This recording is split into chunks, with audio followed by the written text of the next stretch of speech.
And we are rolling. Take a second for the stream to really start up. Hey guys, been a while since we've done a stream, hasn't it? Yeah, well, the weather's a dick. Yeah, the weather, because it is getting warm. I mean, that's just May.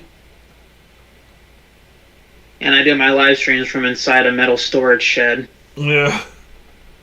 So when it gets hot, I'm literally inside a giant life-size air fryer. You think that's bad for the streams? Just imagine spending 12 hours a day for 4 days a week for 3 summers working inside of that. Yeah, you already told me about how you'd spend your weeks sweating your dick and balls off for 12 hours a day. Yeah. And that is why I don't regret leaving factory work. Well, you didn't say it to me directly, but you did say it in your "Leave some consoles for the rest of us" rant video.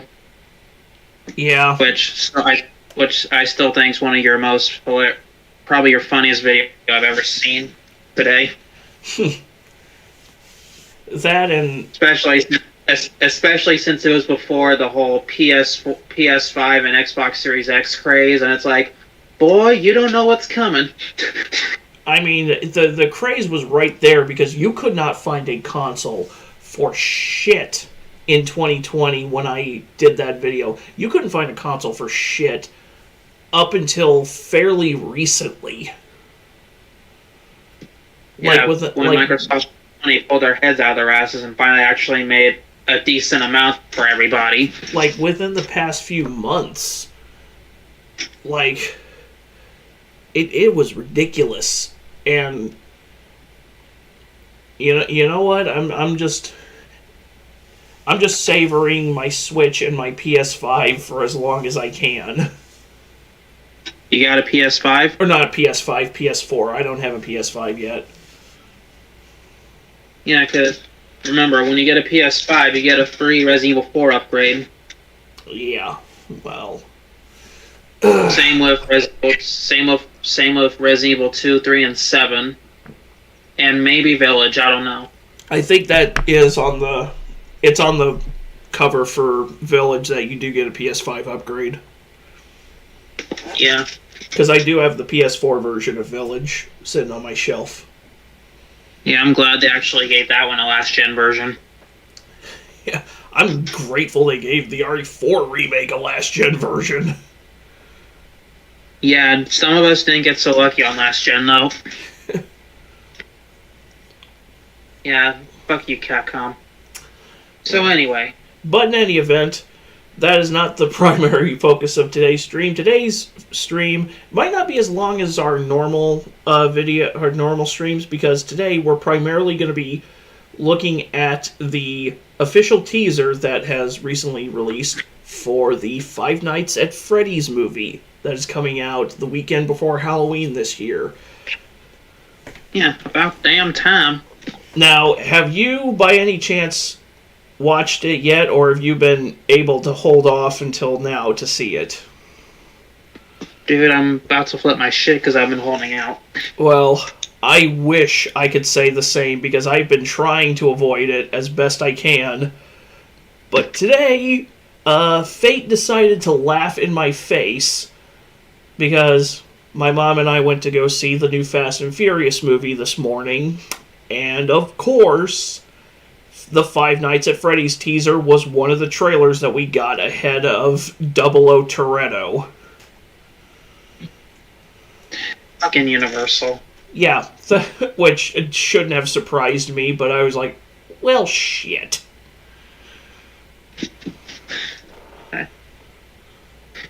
Well, in other news of having shit ruined for me, well, I wouldn't say ruined because I'm actually excited about this. Apparently in the last few days there was a test screening of Godzilla x Kong: The New Empire, and there's talks about a secondary villain apart from the orangutan looking motherfucker. They said they said they weren't going to give away who it was, but they said they described the creature as having crystals on its back. And that's all I need to hear because dun dun dun. Hang on. Dun dun dun dun dun dun. Legendary and Warner Bros. Space Godzilla confirmed. Of course you would pick up on that right away. Well, it's the only monster I know. Well, like I said, it's not confirmed. It's just speculation. And I won't be disappointed if it's not Space Godzilla. But then again, but then again, even though like well over a year before Godzilla vs. Kong came out, there was a leaked Hong Kong Toy Fair image which revealed the Mechagodzilla design in late 2019. You know, back before the pandemic, it was supposed to be released in 2020. Right. And no one believed me, even though the image was right fucking there. But then when the movie actually came out and everyone saw it, I had my own "fuck you, I was right, fuck you, I was right, fuck you, I was right" moment. But anyway, enough about my rambling. Let's get into it. Yeah, now I'm going to be pausing this as frequently as I can to avoid Universal claiming the stream or blocking the stream, as what we experienced when we tried to watch Decker Shadow some months back. Yeah. Fuck you, YouTube. Well, the fuck you should go to Miramax, but anyway. Yeah. But in any event, let's start the FNAF teaser. Welcome to Freddy Fazbear's Pizzeria. First off,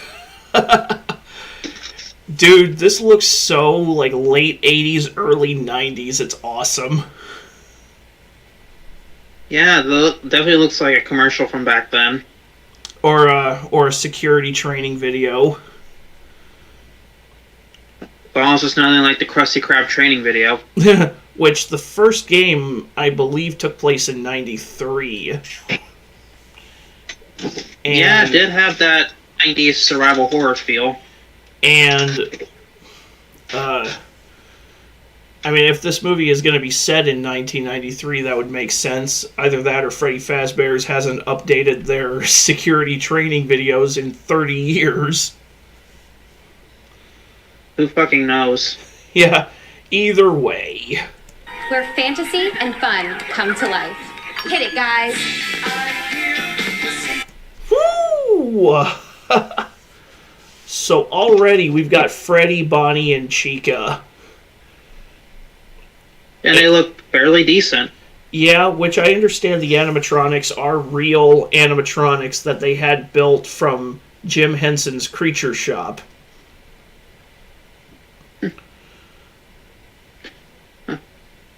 So, I mean, they did have a big yellow bird that haunted my nightmares for years, but not that. Another giant yellow bird that haunted my nightmares for years. Right. So I wonder. He's friendly. He's fucking creepy looking. So I wonder if these are fully animatronic characters that they were able to control from top to bottom, like when they did the T-Rex in Jurassic Park, or if these are animatronic bodysuits with actors inside of them, kind of like the Ninja Turtle suits from the 90s. Or the animatronics from the Banana Splits movie. That too.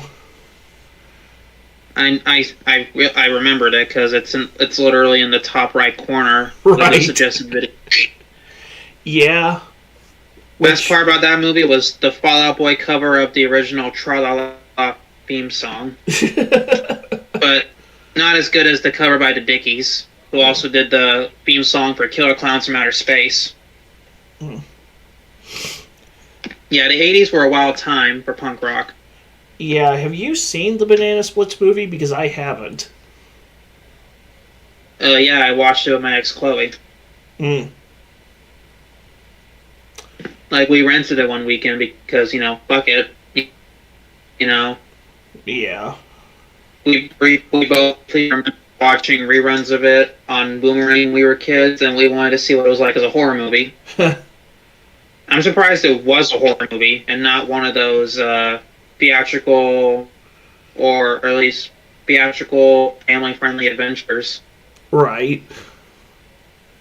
Nope. It's a straight animatronic slasher. But still, at least they acknowledged that it was a kid's show. Yeah, and you've seen Willy's Wonderland, right? Only the best Nicolas Cage movie in recent years. I mean, I would give that... Did you know that apparently Nicolas Cage is coming in some capacity to Dead by Daylight? Sorry for cutting you off. Yeah, I saw that. I saw that they were putting Nick Cage in there. I wonder if he's going to be a player character or if they're going to like reference him being Dracula in Renfield and him being a monster character. Yeah. Well, guess at first I thought it was they were adding Willy's Wonderland to Dead by Daylight. They could do that too. I mean, they could add a Willy's Wonderland-like setting to it. I mean, why not? Then again, sorry, what? I mean, why not? They added Haddonfield when they put Laurie Strode and Michael Myers in Dead by Daylight. Yep. And they also add the RPD. Yes, that is also true. Then again, I'm surprised that there's not... Well, actually, I think it depends on FNAF's ESRB rating. But I think... it wouldn't surprise me if at some point after the movie came out, they decided to do a crossover with Five Nights at Freddy's. Right. Well, I believe all of the Five Nights at Freddy's games are rated teen. Yeah, there's not enough blood to justify an M rating. Yeah, you can. That's something you can easily just fill in with your imagination. Which yeah, because sometimes the most horrifying shit is the shit you don't see. Exactly. I remember Razorfist in his Alien Isolation video saying, "Fear of the unknown is one of the most penetrating terrors a person can experience. Just ask the guy who tried to upskirt Ann Coulter." God damn. And then one time... Go ahead. And then he shows the scene from Raiders of the Lost Ark where the Nazi's face melts off. Hey, it's my ex's plastic surgery melting off after going to the beach. Yeah, well, Lily said she very briefly played FNAF when it was first popular when she was like 13, 14. And I asked her, she would play it with her older sister, and I asked her, how would you imagine the death went? And she said she just imagines all the animatronics grabbing the character's limbs and just ripping them off. I mean, the phone guy tells you that basically they try to stuff you into an animatronic suit. Yeah. So, like some sort of curse. So, I mean, quartering you, I don't know how that would be beneficial to being forcefully pressed into a suit. I mean, I imagine I imagine they just straight up kill you on the spot, but then again, I feel like being stuffed inside an animatronic suit would be a fate worse than death. Yeah. Especially if you remember how Purple Guy dies in the last cutscene of FNAF 3. When the spring locks fail. Ooh. All at once. Fuck. Anyway, shall we continue? Yeah.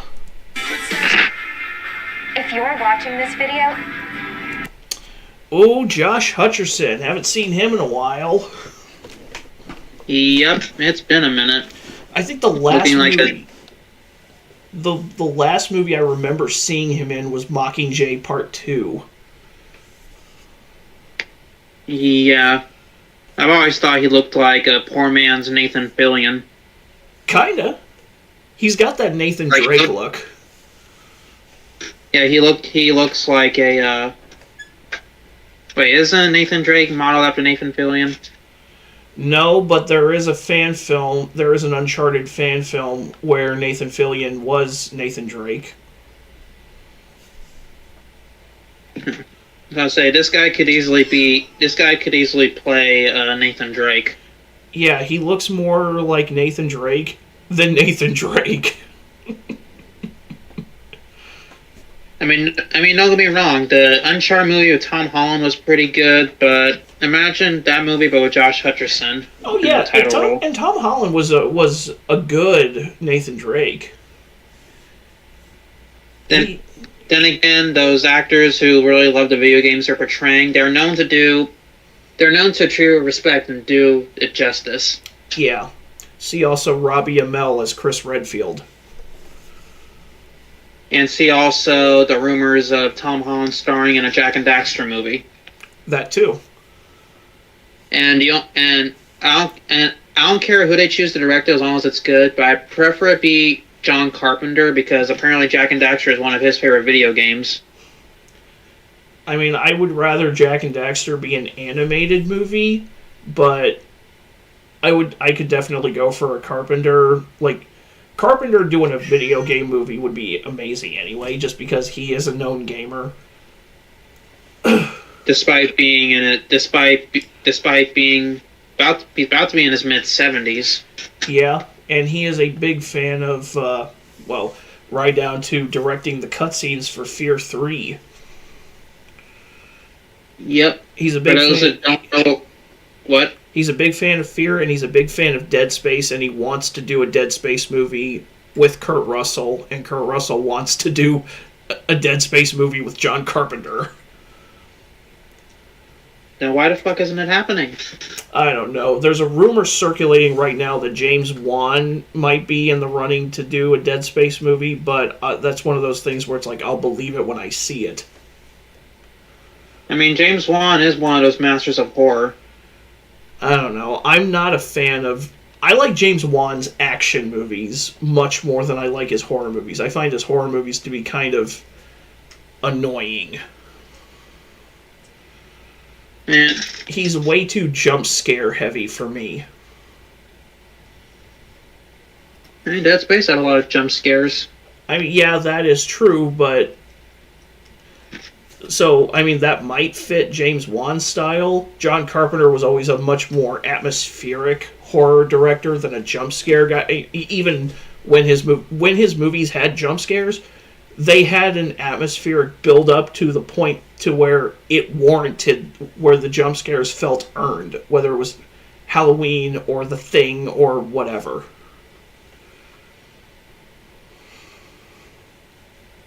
Right.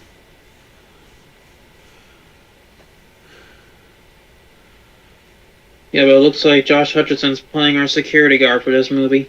Yeah, he's and it's been confirmed that he is playing Mike Schmidt, who is the security guard from the first FNAF game.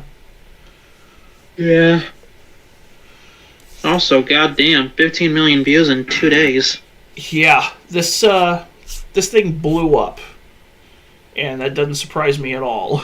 People have been waiting for years to see anything resembling a teaser for this movie. Yeah, and they got one. It's not even a minute long. I'm Right. hoping for a full-fledged trailer before they're releasing the movie. Oh, they'll drop one probably around like July or whatever, like when they release the trailers for the last two Halloween movies. They'll probably drop a full trailer around July-ish. Probably. I think it was like that for Halloween Ends. Yeah, it was like that for Halloween Ends, and I believe it was like that for Halloween Kills as well. I remember the Halloween 2018 trailer dropping between May and June.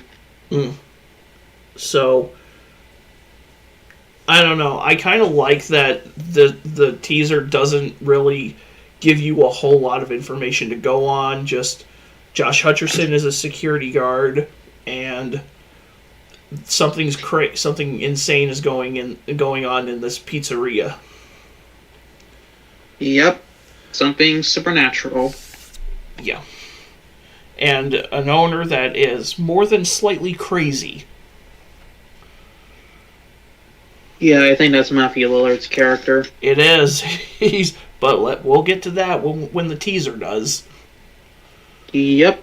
Let's go. It Godspeed. means you've been selected as Freddy's newest security guard. Just imagine if that head just snaps right to him as he shines the light on it. Won't surprise me that's a scene in the movie where he gets scared, looks away, but then when he looks back, it's back in the same position. He thinks he's seeing things. Right? Or he turns his head with his light, and then you, get Josh Hutcherson in the foreground of a shot, and Freddy just slowly turns his head in the background. While he's not looking. Yeah, just a big John Carpenter wide shot like that, which it wouldn't surprise me if that happens at least once. And it doesn't even have to be Freddy. It could be Bonnie or Chica or Foxy, for all we know, who does that. I mean, this is the same distributor of Halloween, so... Yep. Old Blumhouse, and they know how to do low-budget horror, so this fits right in with their catalog.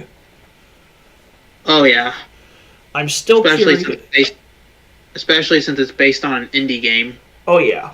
I imagine they didn't spend that much money on this movie, which Blumhouse, most of the budgets for most of their movies don't even eclipse 10 or 20 million. Right. I'm drawing a blank on what their most expensive production was. It might have been one of the Purge movies at 20 or 25 million. Yeah. Don't even get me started on those movies. Because I'm not sure if they do the Conjuring films. No, I think that's Warner Brothers. Well, I mean, Blumhouse is a third party. The Conjuring. Yeah, Warner Brothers distributes them, but production company. New Line and the Safran Company. Okay, so they are outside of Blumhouse. It makes you wonder if it's the same for all their films, but yeah. Yeah, they generally don't do particularly high budget films. I don't think they've ever done a movie with a production budget of over 20 or 25 million. 30 million to be generous. Right. I think because I think the Halloween sequels are in the 20 to 25 million dollar budget range. Yeah, and I think the original Halloween wasn't even $1 million. No, it was like 300 grand, and half of that budget was spent on Panavision cameras. Yeah. Yeah, back when they had to make you buy your own shit. Yeah. I think George A. Romero would rent cameras on a Friday, so he didn't have to return them till Monday, and he would have 2 days of filming for Dawn of the Dead. That sounds about right for Romero. Well, and it sounds about right for the 70s. Yeah, he and he was. I mean, honestly, if I have a choice between watching a John Carpenter movie and watching a George Romero movie, I'm kind of biased towards John Carpenter, but Romero knew how to stretch a budget with not very much. Yeah, that's why his Dead films are successful. Yeah. Although, that being said, I am not a very big fan of the original Night of the Living Dead. Yeah, it was one of those period pieces. I like the 1990 remake that Tom Savini did, but I'm not a fan of the original Romero version. I didn't like how they killed off I don't like how they killed off the black guy at the end. Just you think everything's gonna be okay, but then boom, they mistake him for a zombie for the window, and he's shot in the fucking head. It's like, you fucking dickheads. Yeah, that was like that just screamed cynicism. That just screamed of Romero just wanting to give the movie a cynical asshole ending because I don't know, maybe I'm reading it wrong, but because a lot of people have put their own bullshit interpretations on it. I still wish we could have seen how it would have went when if George A. Romero's script was actually used in the making of the first Resident Evil movie. It needed some serious tweaks because Romero was Resident Evil is an audience. It is like a mainstream audience type movie. That's kind of how you got to go about it because that's how the games are. And Romero is not a popcorn movie. He was not a popcorn movie director. He was a social commentary director. He went specifically for messages first, and that's kind of his biggest strength and also his biggest weakness. Because if you're into movies that, hold on, my cat's going nuts because I'm not giving him a whole lot of attention. So I'm just going to awkwardly wave this jellyfish on a stick around and hope he calms down long enough.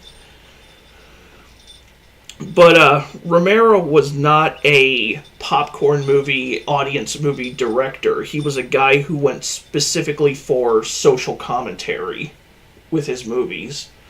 And that kind of, in my opinion, hampered him as a writer because especially if you're going to do something like Resident Evil, which is a mainstream, I mean, it's a popcorn video game, you gotta do it as a popcorn movie.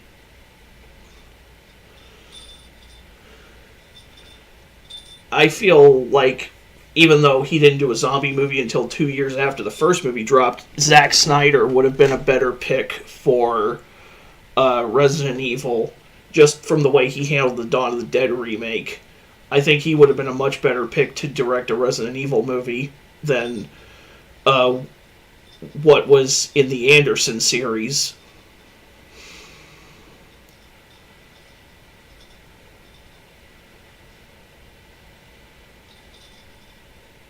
Oh god, I didn't lose you, did I?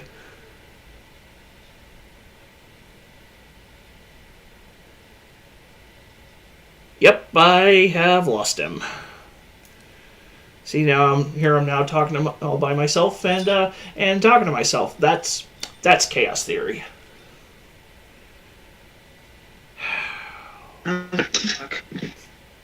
There he is. I'm sick of that shit. Hello? Yeah, I can hear you now. As I was saying before Discord really cut me off, fuckers. I think the original Dawn of the Dead led to the creation of the MPAA. Actually, no, the original Night of the Living Dead led to the creation of the MPAA. Yeah, which is because of how graphic it was. Yeah, which is weird because you look at it now, it's not that graphic. Like, there's not a whole lot that can really be considered like exceptionally graphic in it. But you can kind of see where sentiments were in 1968. Hey, modern times were not the only time people were fucking very sensitive in the ass. Yeah, but movies were also in a different place back then. The late 60s, I mean, that was, blood squibs were just becoming a thing in westerns, whether it was like the Wild Bunch or I think Bonnie and Clyde was one of the first movies to use blood squibs. Yeah. So audiences weren't used to seeing anything resembling blood or gore on camera or in their movies back then. Yeah. I mean, are you serious? Freaking Sam Raimi faced obscenity charges because of the first Evil Dead. Yeah, and the MPAA was even worse back then. I mean, it's still shit, but it was even worse back in the 70s and the 80s and the 90s. You know how much good shit we lost because of the MPAA? Yeah. But in any case, shall we continue? Yes.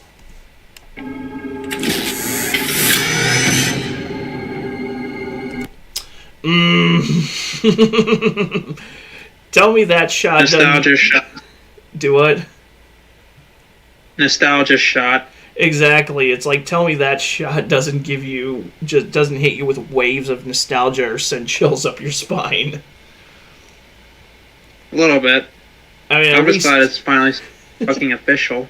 At least Mike doesn't have to pull up a panel to individually click through the cameras, because that's one thing from the games that would not translate well to a movie. Well, it'll probably make for a good jump scare. Yeah. Like he looked like when you flip up the screen in the original game, and you're just literally leaving yourself open for attack. Yeah. Especially if the doors are open. Oh god, yeah. Especially if Bonnie and Chica are close by. Dude, that game used to rack my anxiety, I swear to God. I'm planning on recording a playthrough of it soon. It's not going to be going up next week. I have a face cam video already planned. It's for a dumb 20-minute long, jump scare simulator called Timor. Oh boy. Me and Lily are definitely going to watch that. It's going up next Saturday.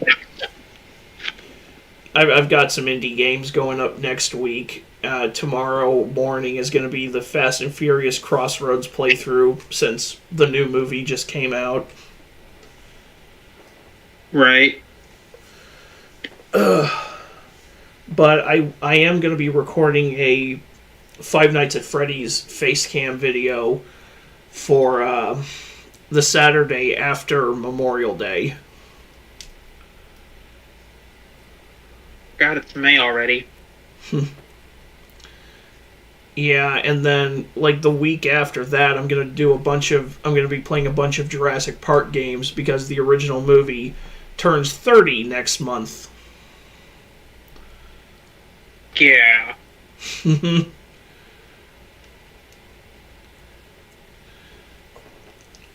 Yeah, definitely need to find some dinosaur-related horror games to play for the channel. Yeah, I do still have my copies of Dino Crisis 1 and 2 on PS1. Yeah, just don't do Dino Crisis 3. I don't have Dino Crisis 3. Yeah, it's just a bunch of futuristic bullshit creatures with not even real dinosaurs, just creatures that resemble dinosaurs. Noted. Not to mention that whole jump jet combat system doesn't work well with fixed camera angles. You're better off just playing Dino Stalker. Well, at least with Dino Stalker, it would probably have the same mechanics as Resident Evil Survivor, so... Slightly. Noted. And yeah, it's more of a sequel than Dino Crisis 3 is, because instead of picking up Regina and what's-his-face's story, they just go several thousand years into the goddamn future. What the fuck, Tom? What the fuck? No wonder you almost went fucking bankrupt a decade later. Well, I mean, Dino Crisis 2 took place several million years in the future.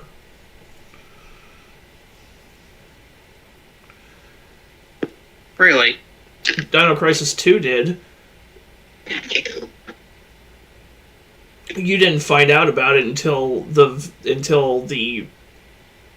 last area of the game, before you had the fight with the I think it was the Giganotosaurus. Shows how well I pay attention, because I just assumed both those games were in modern day. Yeah, in Dino Crisis 2, they added time travel, and the characters think they're traveling back in time, but they actually traveled like 65 million years into the future. Yeah, wrong way, genius. And it turns out the future is also filled with dinosaurs. There's a very plot specific reason for it, but I'm not going to be going into it because it's actually been several years since I played Dino Crisis 2. Yeah, it's been about 5 years since I played it. Yeah, I need to get back on that for the Jurassic Park anniversary. Yeah, because it's literally a Resident Evil. It's literally a Resident Evil JP crossover. Yeah. Dude, a Jurassic Park game that plays like classic Resident Evil would slap hard. Dude. Indie developers, get on it. Puppet Combo needs to get started on that fucking stat. Do it. I mean, I know their thing is like making glorified interactive 80s slasher films, but Puppet Combo doing a Jurassic Park, doing a Resident Evil style game set on an island full of dinosaurs would fucking slap.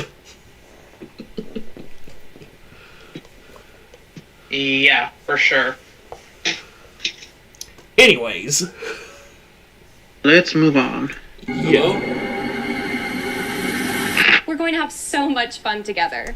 Oh, yes we are. And that smile is total... her eyebrows raised, something's up.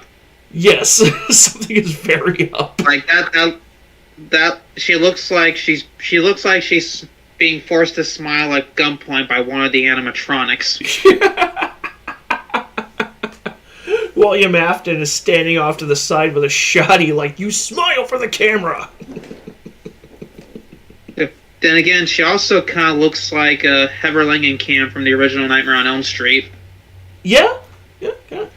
She needs to do something about that. Back when she was hot. She needs to do something about that frizzy ass hair. Yeah. like she seriously should have put that up in a bun or something. Because that just does not. That looks kind of unprofessional. Hey man, my wife's hair looks like that in the morning. Wash it. Yeah, I mean, I've got long hair and it's starting to look like that, even though it's not as curly as that, but still. Yeah, I'm about to get a haircut soon. Definitely getting a haircut soon, so I can properly do that Ethan Winters cosplay. Oh yeah. I already sent you pictures the other night. You did, and I saw it on your Twitter too. Yeah, that was actually 2 days ago. I thought it was yesterday, but it was actually 2 days ago. But yeah, she looks like she's being forced to smile at gunpoint. As for the hair and getup, this was meant to look like it was filmed in the 80s and 90s after all. Yeah, I mean, but still, it doesn't quite look as professional as it probably should. Standards were different back then. That's fair. Yeah, it was a weird place back then. Alright. Who am I kidding? Humanity is still... Hear what I said? I said humanity is still a weird species. Yes. Actually, you gotta say that like Ryuk from... You gotta say that like Ryuk from Death Note. You humans are so interesting. Like Willem Dafoe's Ryuk That's from... a role. Wait, what? Like Willem Dafoe's Ryuk from the Netflix Death Note movie. Wait, that was Willem Dafoe? Yes. Fuck, I thought that was a fan casting. No, in the Netflix the Netflix Death Note movie with Nat Wolff, it was Willem Dafoe playing Ryuk. Yeah, he still won't play the fucking Joker. I see how it is. And Joker's overrated. Yes. We're probably gonna go see, what's that one movie coming out soon that we want to go see? Either The Flash or, fuck, I forgot what we were gonna go see here soon. Well, But in any event... I mean, The Flash is the only DC movie coming up within the next month. Yeah, that's if Ezra Miller gets his fucking shit together. Which I don't see happening because apparently Ezra Miller is a serial douchebag. Yeah. I was about to say, am I still coming through? Yeah, you're still coming through. Okay, good. But in any... Yeah, let's keep going a little bit. Yeah, we are just about done with it. I imagine this would be the animatronics caught him and are trying to force his head into an animatronic suit. Although... Or it's a Saw trap. It looks like something out of Saw, which is funny because this movie's coming out the same weekend as Saw 10. Jesus. Which, that's a series I've never been able to get into. Like, even ironically, it's just never piqued my interest. Yeah, I don't particularly care for that torture porn shit. Yeah, which from what I understand, the first movie wasn't necessarily torture porn. It's just that as the sequels progressed, they just became more and more about all the gory traps they could come up with. Yep. Which, I mean, that sounds on par with horror movie sequels in general, especially slasher movies. Well, you gotta have a higher body count for the sequel. Yeah, and you gotta have more creative and elaborate kills.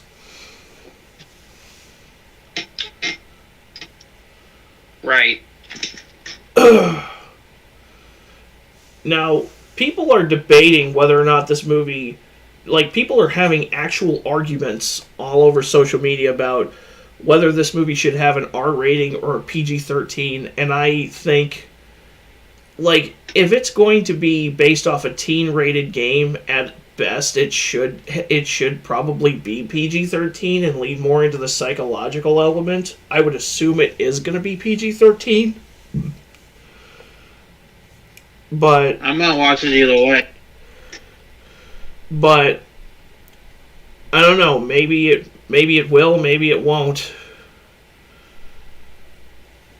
Yeah.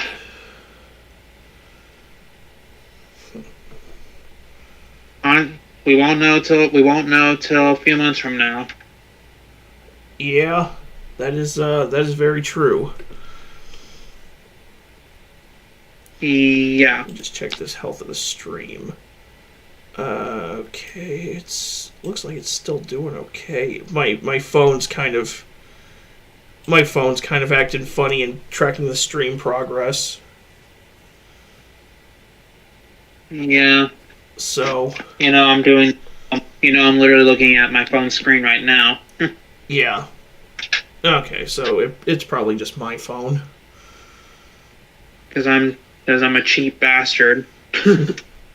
Yeah, it's probably just my phone that's acting up. Probably. I don't know. Let's see if we can make a little more progress. Yeah, let's go.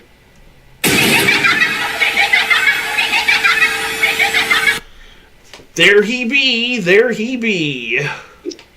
William Afton. Lord. Matthew fucking Lillard. Yup. AKA Purple Guy, AKA William Afton, AKA this dude be fucking crazy. AKA Stu from Scream and Shaggy from Scooby-Doo and that one psychic guy from 13 Ghosts. Yeah, plus the one guy who was constantly trying to out over-the-top Ray Liotta in Uva Bowl's In the Name of the King, a Dungeon Siege Tale. Yeah. The movie and that... an actor... And... What? The movie that looked us dead in the face and told us with a straight face to believe that Jason Statham was King Burt Reynolds' son. Yeah. That was a fucking thing. And... Yeah. And Matt Gillard's an actor I'm surprised was never in a Tremors movie. Yeah. Yeah, he could easily... Although the guy who plays Randy in Scream, he was in Tremors 5 Bloodlines. Jamie Kennedy. Yep, Jamie Kennedy was in Scream 4, not Scream. He died in the second Scream, but he was in Tremors 5 or 7, I think. But man, I cannot wait to see what happens with Matthew Lillard in this movie, because it's William Afton. This is the guy who murdered a bunch of kids, and their souls now haunt the animatronics inside of Freddy Fazbear's. Wait, does he know that they're possessed? I guess in this timeline he doesn't. Because I know in the third game, it's shown that the spirits of the kids he murdered, who were not inhabiting animatronic suits yet, they had cornered him in one small section of the pizzeria, and he dove into the Springtrap suit because he figured they wouldn't try to attack the same suit that he was wearing when he murdered them, and the Springtrap suit is what killed him. Now, at this moment, and his soul actually inhabits the Springtrap suit.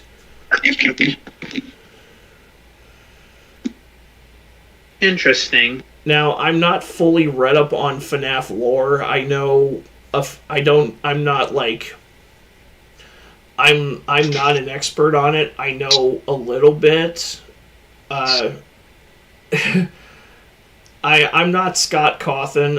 I don't have an encyclopedic knowledge of the series, so... Right. I mean, I just have a cursory understanding of some of the basic stuff about the series lore, so I know that much. I don't know how the spirits of his victims wind up inhabiting those animatronic suits. I just know that William Afton is Matthew Lillard's character here is the reason, at least in the games, is the reason the animatronic suits are haunted and homicidal. Yeah. Like another 13 Ghost scenario. You know, Ghost wanting revenge. Yeah.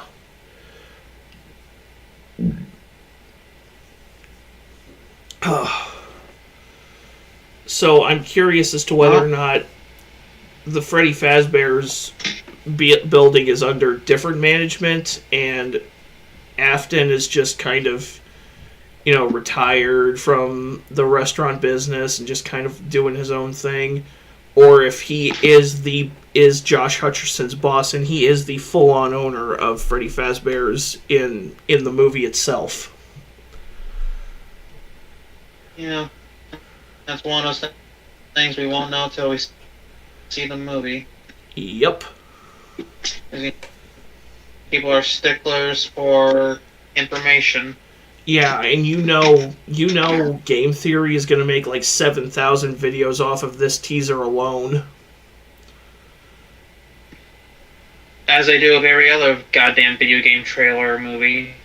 Yeah, MatPat is going to overanalyze the shit out of this for months. As he's known to do. Yeah. I watch these people too. I don't watch MatPat. I've just seen a few of his videos just at random. Yeah.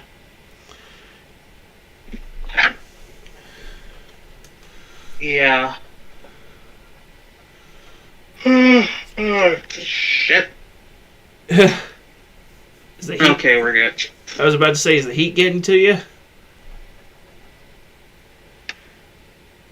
No. I about dropped this, it's like a grabber you can extend, but there's a metal piece on it. I'm sort of fiddling with it while we're on the stream, and I about dropped it on the floor and about alerted the lizard that's currently sitting on the fucking tub next to me. Uh-oh. No, the fucking skink. Oh, I'm not worried about it. He's not hurting nobody. It's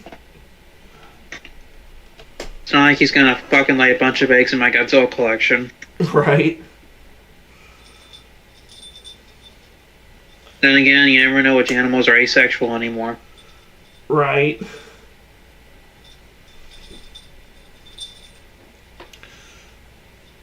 Anyway, Yeah. let's, only 13 seconds left. Let's finish this.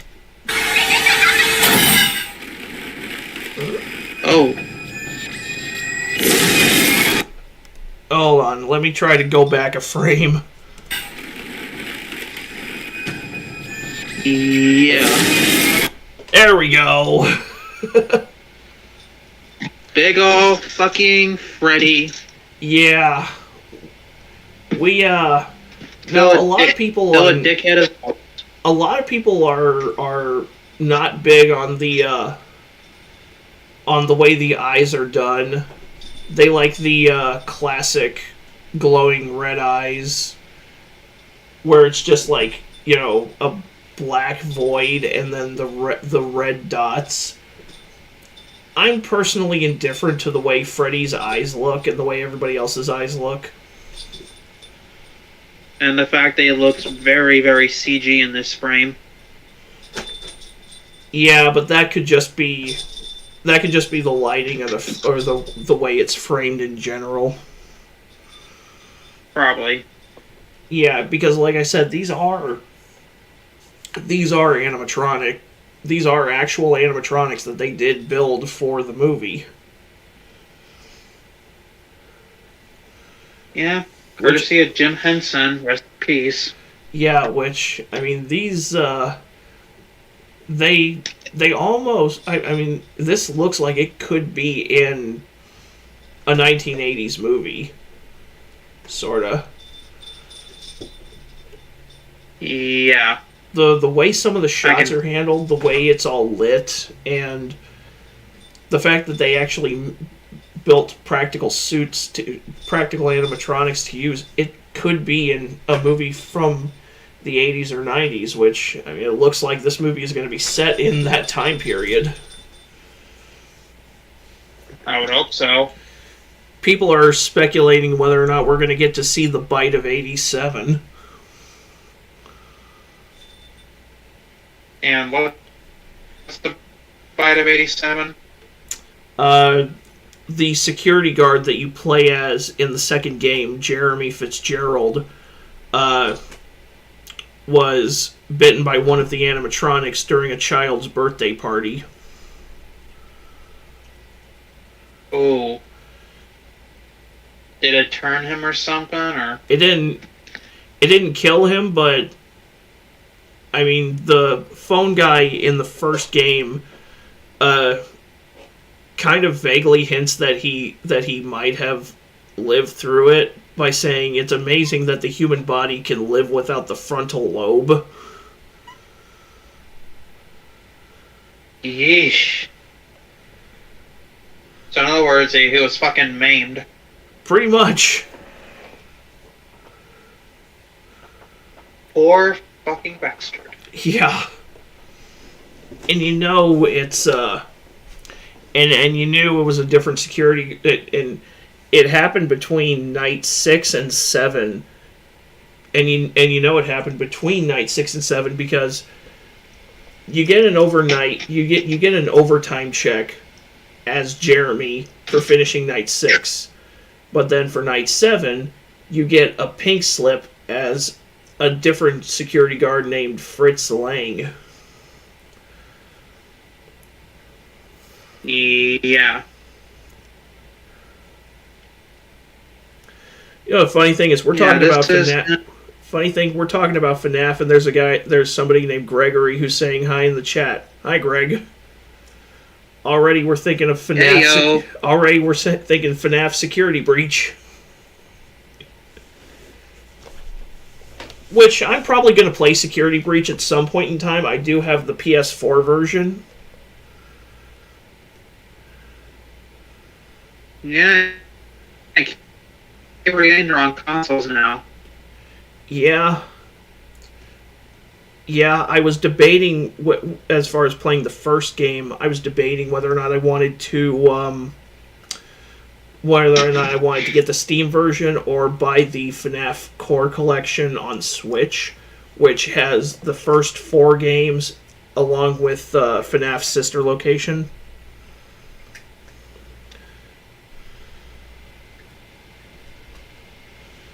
I keep forgetting sister location exists. Yeah, it was kind of one of the not so. I don't remember a whole lot of buzz surrounding it. And again, at the very least, I keep forgetting it's a part of the FNAF universe. Yeah. Which people who are more well read on FNAF lore are suggesting that this is kind of combining elements from various different games in the series. But it looks like the 4 animatronics from the original game are the core focus here, because it looks like, you know, we've got Freddy, we got Bonnie, and Chica and Foxy.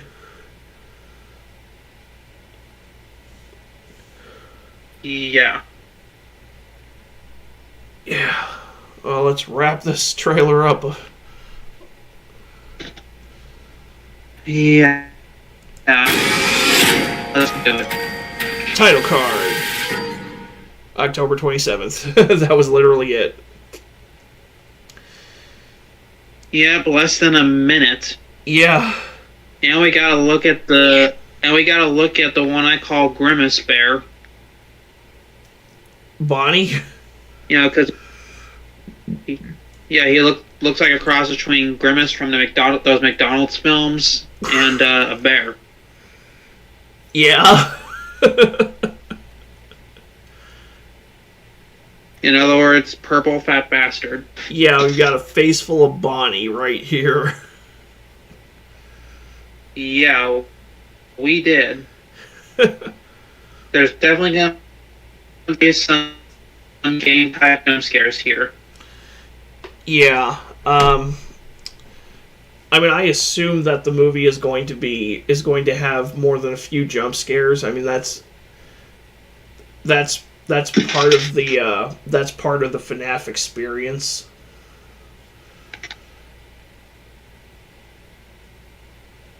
Yeah.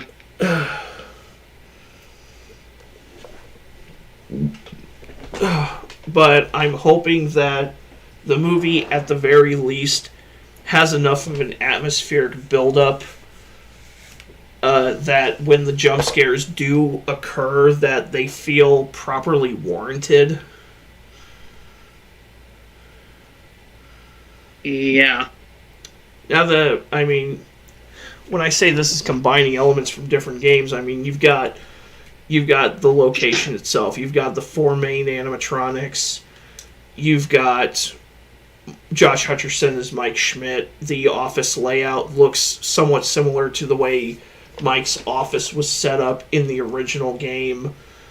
But then you add in William Afton, who didn't really make an appearance until like one of the death mini games in the second game, and then had a more prominent role in the third game. And then you add in that scene of the kid hiding in the ball pit, which I believe was a section from Security Breach. There's a section where you're going through this nursery, and there's this other animatronic that you have to avoid.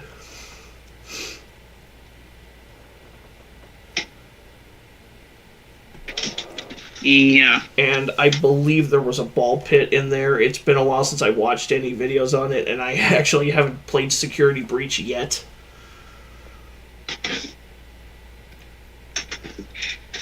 Oh yeah, for sure. But in any event, what was I gonna say? I'm actually forgetting who's supposed to be the director of this this particular. It's basically WTRC. Yeah, it kind of has that, like, let's just go for it. Let's really.